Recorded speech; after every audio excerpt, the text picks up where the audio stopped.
Okay, so 3, 2, 1, go. Good morning, folks. Good morning, everyone. Welcome back to another episode of our question and answer show. This is our Sunday rolling show. We are driving right now. Let's get right into the questions, I guess. Well, I have a question for everybody watching. What's that? How many of you guys taking Monday off? Oh, yeah, that's right. The extra long weekend. Yeah, it's kind of weird that it falls on a Tuesday, right? Canada Day? It could fall on any day. Wednesday, Thursday. If it falls on Thursday, then people take Monday, Tuesday, and Wednesday off. And you almost get a full week off. That's a 5-day weekend. Well, no. I'm joking. If it's Thursday, then they take Thursday and Friday off. We don't. But then it's a 4-day weekend. We know someone that's taking Friday and Monday off. Yeah. We know someone that's taking a 5-day weekend.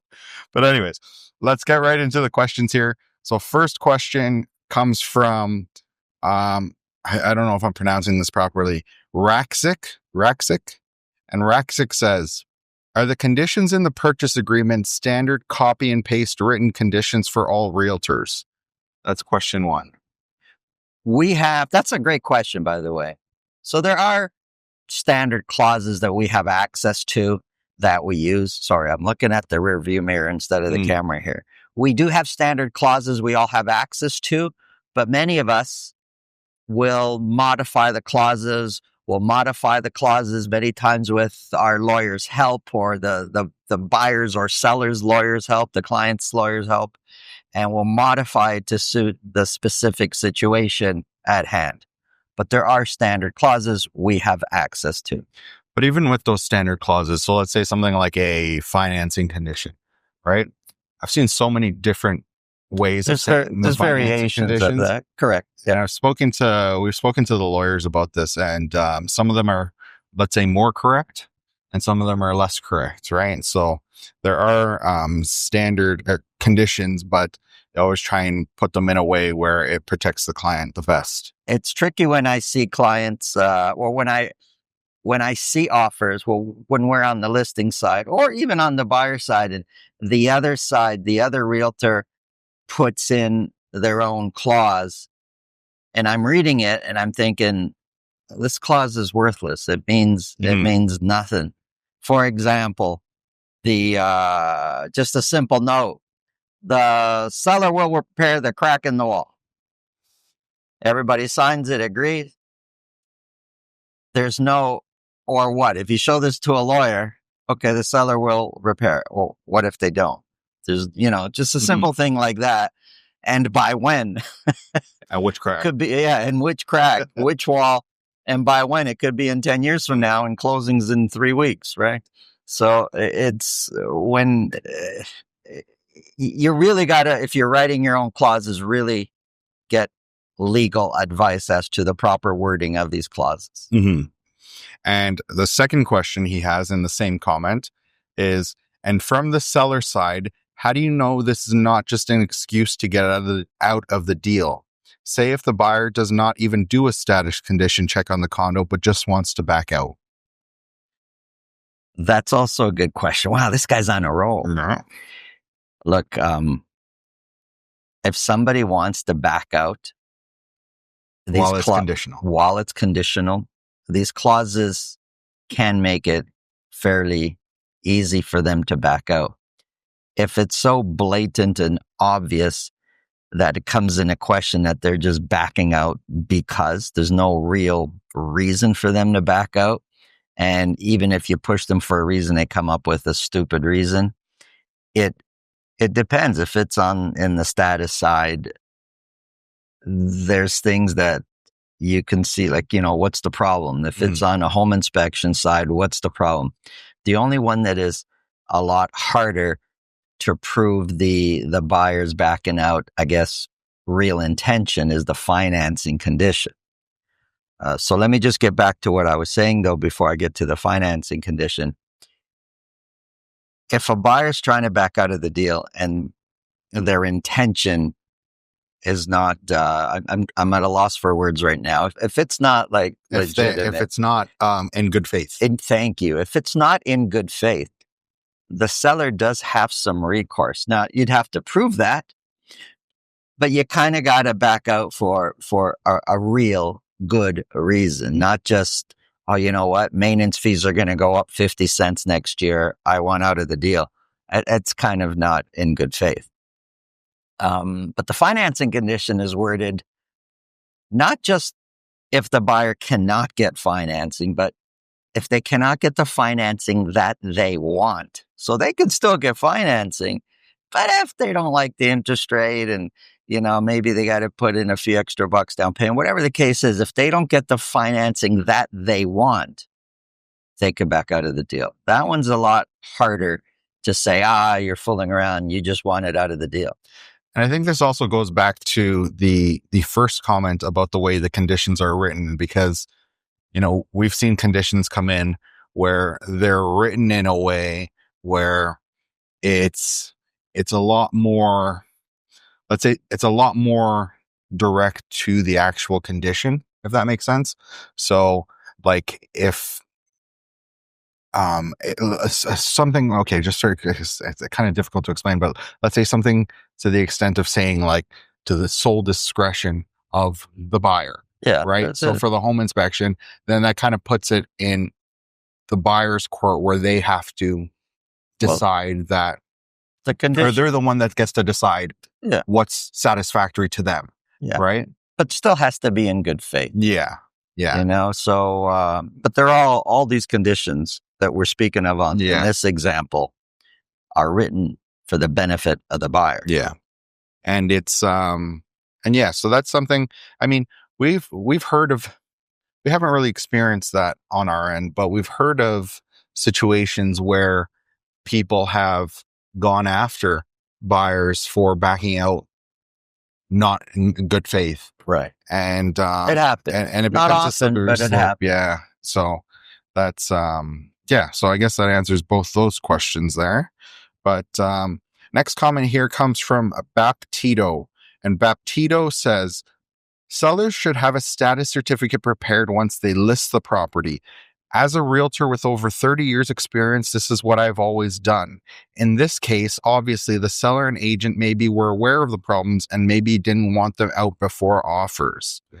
Now, I pulled out this comment because there is, sometimes some agents will do that, where they have the status certificate available for my thought was buyer. Yeah. But it's that's something that's a lot more difficult to do now in this market. That was my thought. Yeah. When's the last time Baptito did the transaction? Yeah, because what happens is these status certificates, so it's got to be reviewed by the lawyer, and there's a whole bunch of different rules when it comes to, especially when it comes to like the financing. The bank wants to know that the status certificate is up to date. It's got to be current. And so, yeah, absolutely. So if I believe it's either 90 or 120 days, it might be 120 days that status certificate can only be 120 days old at the time of closing in order for them to consider it valid. So, with today's months of inventory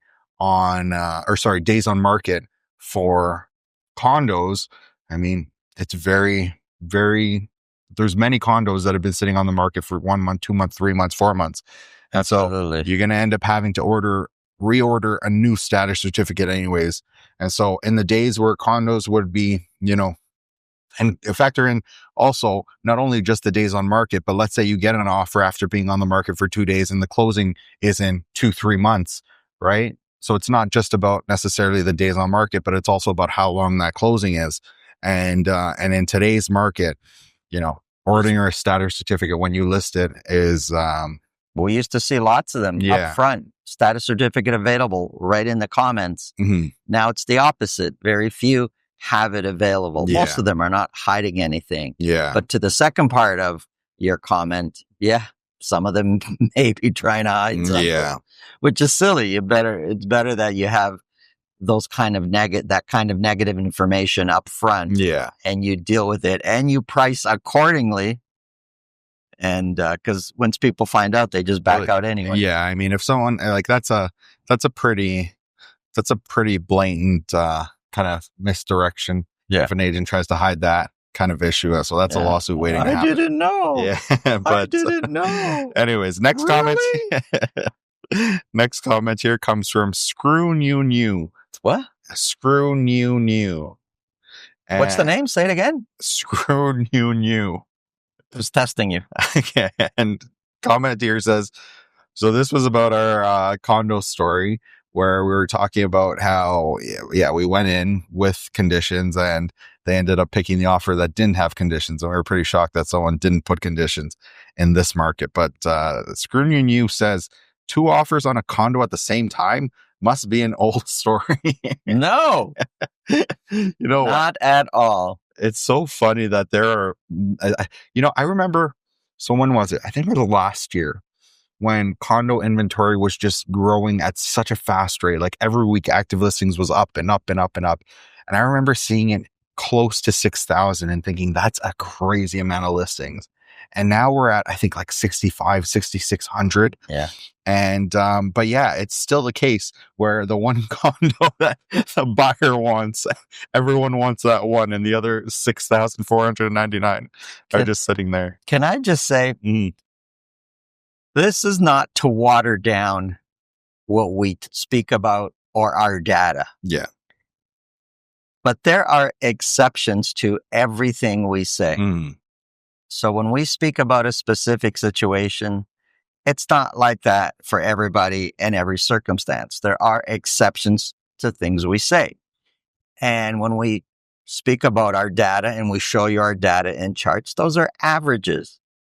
So it kind of levels everything out, gives you an average, but there are exceptions, right? If we say the average sold price is $1 million, that doesn't mean there's not property selling at $2 million. Yeah.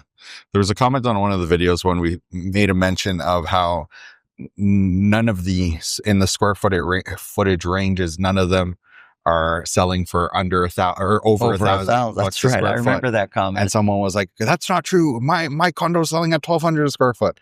Again, average. Right. Average. But here's another question about average here. Adam QR8FS. Ooh, that was a good transition, eh? He says, I'm curious if you can provide data of the average income of the couples making these purchases. Love the vids. How do we do that? Yeah, we don't know the average income of the couples that are making these purchases. We do know that a lot of the first-time buyers that are getting into the market are doing it as couples. Where is that helicopter landing? That's what caught my attention is a helicopter landing right beside the road here. They're picking up the car. So average income for couples making these purchases. Well, we like I was saying, like there's so many. Sorry, let me say something here. Like there's so many circumstances, financial circumstances that people were working with. It's really tough to say what they are. Plus, we don't get intimately involved with their financing. If they have a mortgage broker, we speak with their mortgage person. We make sure they're qualified. We make sure they're qualified for what they're buying for. If they don't have a mortgage broker, we refer an awesome mortgage broker to them. And so we know what they're qualified for, how they're putting it down and what their income is and what their credit score is.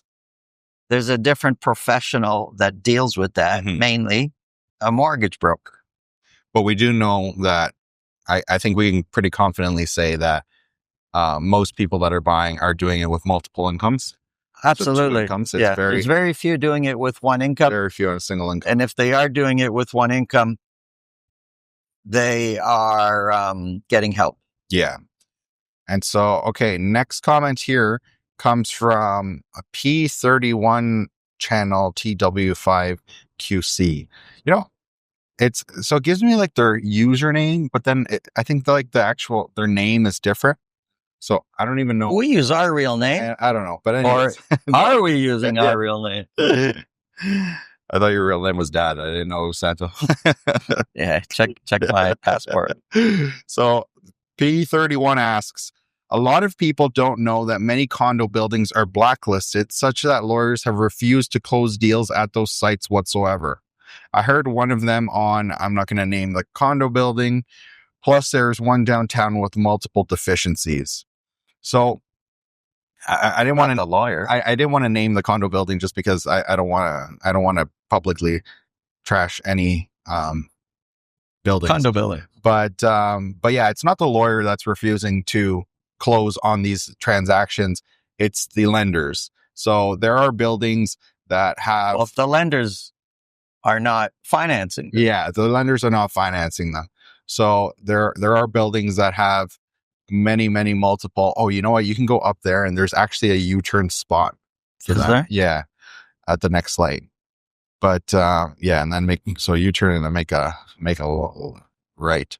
So yeah, the lenders have basically decided that there are too many issues that are happening with this building. Maybe it's special assessments, maybe it's lawsuits, whatever the case may be. Condo board has been dissolved. Yeah, or it's just lots of reasons. Yeah, and so the lenders have decided that they're not lending on these things, and that's often based on CMHC's recommendation. Yeah. CMHC has blacklisted them. Yeah.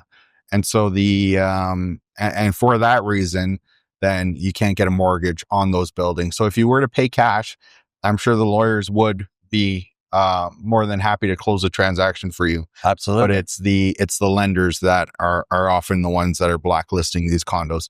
And we've spoken about this before. It was a while back. There's no actual lists. Like the lenders don't have like lists, or well, I'm sure they do, but there's not anything available to the public as to what building is blacklisted and stuff like that. Right. And this is why you need to speak with your mortgage broker and beforehand, right? You go put in an offer on a condo. You don't want to do that with no conditions and just hope that everything's going to be okay, because your mortgage broker will be able to tell you once they start speaking, or if they know which banks that they're dealing with, they'll be able to tell you which ones you can get mortgages on and which ones you can't. Right. But the list of condos that you can't is actually pretty small from what I understand too. It is. It's not like a lot. Yeah. I mean, if you look at the amount, there's probably lots of them. But in the overall scheme of things on how many condos are actually out there, it's a very small percentage. Yeah. Danny, you told me I could make a U-turn. I'm going to be driving down to the lake. You passed it. We can drive for days. I said, did I say at the next lights? I guess we have video proof. I thought I said at the next lights. You said there's a spot to make a U-turn. Yeah. I can make a U-turn anywhere. The next lights was the U-turn spot. Is the road rage question next? I'm about to make a U-turn. I'm about to make a U-turn, and it might... Let's do that one. So Jesse Q... I'm turning here. I'm making a U-turn right here. Jesse Q94. I can't make it. Thanks for all your comments. I know you comment on a lot of our videos. We really appreciate your support. Jesse Q asks, how are you doing multiple 30-minute drive episodes and not running into any road rage? Show us the behind the scenes. # Your wish is coming true. Full transparency.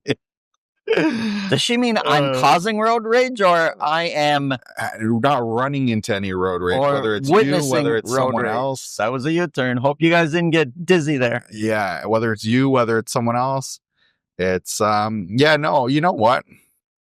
I think my dad is probably one of the calmest people that I know, and that hello, nice officer, and that you'll ever meet. So no, he's not. Did you just say I'm one of the nicest person I'll ever meet? No, I said calmest. I didn't say calmest. I was thinking nice. I was thinking nice. But he's one of the calmest people you ever meet. So I'm so calm. Sometimes I fall asleep behind him. No, please don't. So I don't think any road rage would ever be started by him. I've never, I've had people yell at me before from their cars, and I'm like, I look over. Who are they talking to? They're talking to me, and it confuses them every time. So no, I don't think I've ever seen my entire life driving, and I spend a lot of time in the car with him. I don't think I've ever seen him run into any road rage. I do a lot of passenger road rage, though. Now I'm still learning the calmness. Now, if we're talking road rage, should we talk about your mother? No. Poor mom always catches these. I'm surprised the horn in her car still works. Surprised we haven't had to replace that, but yeah. so different. See this guy here? That's road rage right there. That's road rage. Guy. Yeah, I don't know. Those people that just wait till the last second to get into and then they get mad. Then they get mad. Drives me nuts. Let me run them off the road. Okay, Dad, come on. Okay, so next comment here is from BBlaw1, and BBlaw1 says, actually, sorry, getting back to the doing the show while we're driving. Mm. There's the other gentleman we spoke to recently, and he likes the data, he likes the stories, but what he's most fascinated about is that we can drive and talk at the same time. Yeah. How do you do that? I'd be driving a car off the road. We're just talking and driving. What's the big deal? It's very, and there's a camera here. That's all. We're not holding the camera. Like, I'm staring at the road here. I'm not staring at the camera. Someone asked. So one of our clients asked, actually, they asked how the Tesla autopilot feature works. Like, is it really good? Because they think that this is a Tesla. Oh, autopilot. And so, no, it's just it's a dash cam on the suction there. What do you call that? Suction to the windshield. And it's just recording two guys talking. It's not, and each time we go off the road, Daniel edits that out. You don't see us in the ditch. But, okay. So next comment here comes from Charles McLeod, 5037. And Charles McLeod, this is again with regards to the condo video, says probably wasn't even a second offer. Charles. But we told him. I could tell you. We told him the offer was accepted. They had no condition. Yes, it was sold. The offer was accepted. So the property sold. The property got sold. Definitely had a second offer because I know we didn't buy it. So no property. Or maybe that's part of the whole the magic trick. Yeah. Let's pretend we have another offer. Oh, they backed out. Let's pretend we sold it. Let's pretend we sold it. Just to drum up a little more attention. And then we put it back on the market. You know what? If it says deal fell through, then maybe you're onto something, actually. Oh, that's funny.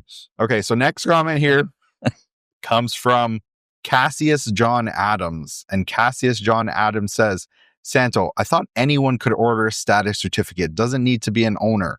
I did that for a condo before putting in an offer late last year. Sure, maybe it costs a couple $100 and a few extra days, but if the seller isn't willing to provide you one, you absolutely want to get one more so. So yes, there are websites that where you can go and order a status certificate as kind of the public, but it's not necessarily for every single condo. There are a lot of condos that are on the websites where they can produce them online and just send them to you via a link. But there are a lot of condos too that are not set up that way. Some has to be the owner. Yeah. Some has to be the owner. Some has to, I don't think they still. But our issue wasn't that the seller didn't want to supply it. It's the one they supplied wasn't. Yeah. It didn't have. It wasn't a good report. Yeah. And so, so you can do it, but it's not for every condo. There are condos where you have to order it from the property manager, and it's not like an online process. It's not that easy to do. But we've never had a situation where the seller didn't want to supply it. Yeah, no, it's never a case that the seller doesn't want to supply because it's either the seller or their agent. Yeah, will order. They know that it's vital to the transaction. Yeah, and even in the buildings, like we've had agents tell us, like I remember there was this one condo building, and I think it was Grimsby. Do you remember that? We had a client that was moving out of the city, and the agent told us beautiful condo, beautiful right condo, over the water, right over the water. I'm still wondering what those. Do you remember the circular? They had the big fields with the circular. Like, it looked like a telephone line almost, but it was something to do with the military in the past. To do with that. But yeah, the agent had told us in that case that, hey, listen, status certificate's not good, but that's why the price is reflected kind of as where it is, right? Yeah. And they had floods there. Yeah, that's right. But okay. So next comment here comes from 9mm Dump, and they say Santo 9mm Dump. Yes. They say, Santo, I'm so glad you saw my comment and introduced. They said, you know what? Okay, so I feel like they used my name. I feel like we've gotten over the hump, and now the joke is dead. Good. And now we can move on, because even Mr. Samtonio, the guy that was one AG1. I remember the usernames. I remember. I don't know how. Although This Santo is what's in my mind. User. Santo or Rhinoceros Rex, I kind of like that one. But the person who had actually started the trend of changing your names, now he just comments Santo. So Appreciate it. Thank you, 1AG1. Thank you. But 9mm Dump says, Santo, I'm so glad you saw my comment and introduced a cost per square foot. I don't know if you put it in because of me, but man, this is a game changer. Sending love. We felt the pressure from you. You know what? Every time I was getting a shake. So if this guy, each time we did a show, if there's no square footage, I was getting nervous that you were gonna call us out every time. No, you know what? And so in last week's video, we talked about how we couldn't do it. And I mean, granted, it's still a little bit flawed. It's not perfect, but we immediately after that video went kind of to the drawing board to see if there's a way that we could. And we figured this would be the best way. Again, not a perfect metric, but it does a pretty good idea of showing you.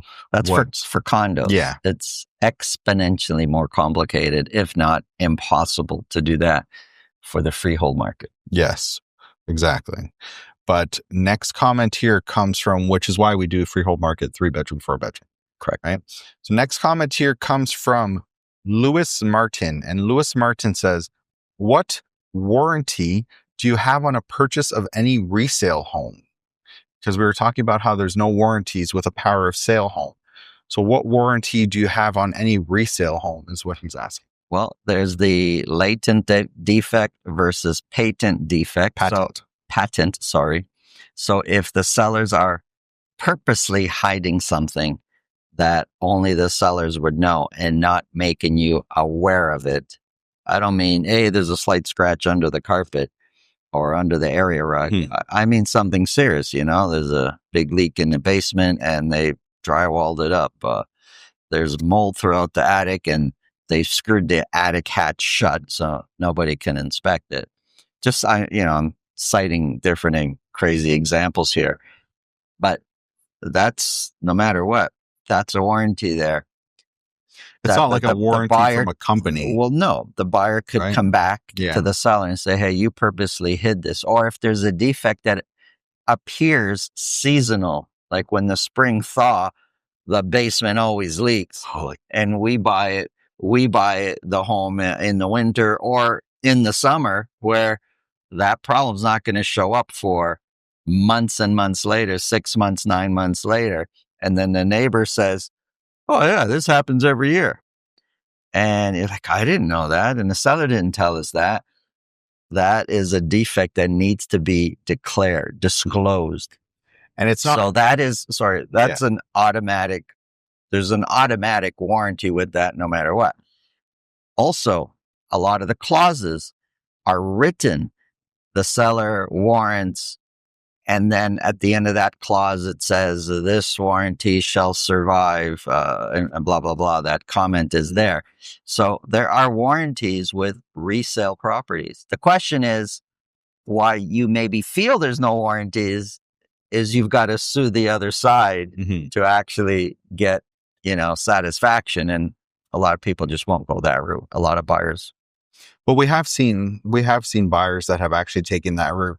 We have. So it's not a warranty in the traditional sense that, if they hid, a foundation crack that leaks in the basement really bad, that like a foundation company is going to come out and fix it for you. It's not that kind of warranty. It's a warranty that, you could go after the seller and in the cases we've seen where this buyer had gone after the seller for these kinds of things, they've actually been successful I'm not going to say successful in claiming the money right away, but they've been successful in the lawsuit against the seller. Yeah. Many times once the seller is hit with the lawsuit and they know they're wrong, their lawyer will say, you're in the wrong. Just pay them. Why are you going to spend all this money on legal fees? Yeah. So yeah, there are warranties in resale. Just not a typical warranty. Company. Yeah. So, okay. Next comment here comes from But Why the Room? And But Why the Room says, What would you say these power of sale listings are from? Investors who couldn't afford to invest and took a gamble on price appreciation to flip and are now on the hook for money they didn't have? I think, Or yeah, you can start naming every single group. yeah, that was a pretty specific. The power of sales are coming. So you're right. That's not all of them. Name every single group. They're all there. But I think when we're talking about the power of sales that are happening now, that we're seeing now from people that had previously purchased or recently purchased, right? Let's say someone that purchased in 2021, 2022, 2023, where their power of sale now, those look to be more owner occupied than, an investment that they try to rent. More numerous than before. In the past, the power of sales were the owner of that property had owned it for a lot longer. Yeah. Today, those power of sales are recent purchase. Yes. And it's because they don't have the refinance option that sellers had a while back. Yeah. Or homeowners had a while back. Okay. So next comment here comes from Opinionated363. And Opinionated says, how much of a deal can you get on a power of sale today? How much of a deal? 50% off? 75? 95% off. I don't know how to answer that question. It's an individual. You look, and what do you mean by a deal? Mm-hmm. You're getting what you paid for. So if the house is trashed, it's going to sell accordingly. If the house is spotless, it's still going to sell a little less than what market rates are in the value for home selling that aren't power sale, because you're buying a home with zero warranty. Yeah. And there's another factor to power of sale. You buy a power of sale, you've got a firm deal in place. You think you're closing in 2 months, for example.